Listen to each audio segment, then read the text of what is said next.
The next thing is really important to know is to understand minimal requirements to install the Gaia operating system. It can be a bit tricky.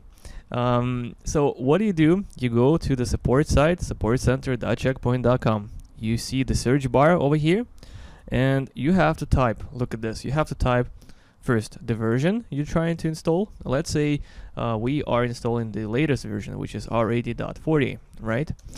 And right after you do that, you have to do this, release notes,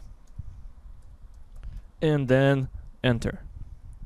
Wait a couple seconds and then go for documentation tab right here, and look for exactly what I wrote, R80.40 release notes, and it's right here. Look at this, release notes. Then you click, and you're gonna actually there's a whole bunch of information what's been added to R80.40 compared to R80.30, and you can read all about that.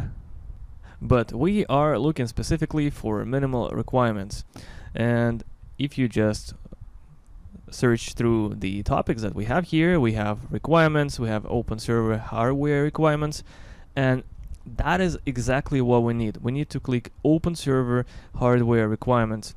What is an open server?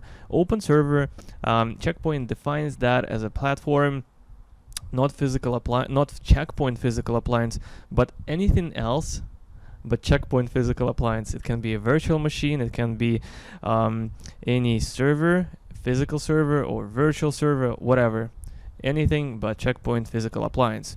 So since we are doing our lab in VMware Workstation, it is our open server, and we have to check the requirements. So we click here, and right here we can see the type of component we want to install.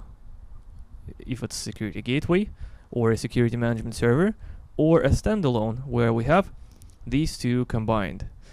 As you can see, here your minimal system requirements you need to have.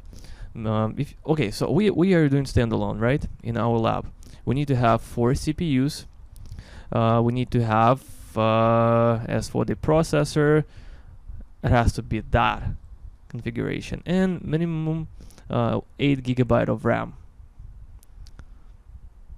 That information is really useful because there are different scenarios where you want to install your Checkpoint. Maybe it's vSphere, and you have to ask your admin to dedicate that amount of resources to you, and here's your answer. If you are planning to do on other version, let's say it's R80.20 or R80.10, you do the same procedure. Look for R80. Your specific version, release notes, and go for open server hardware requirements.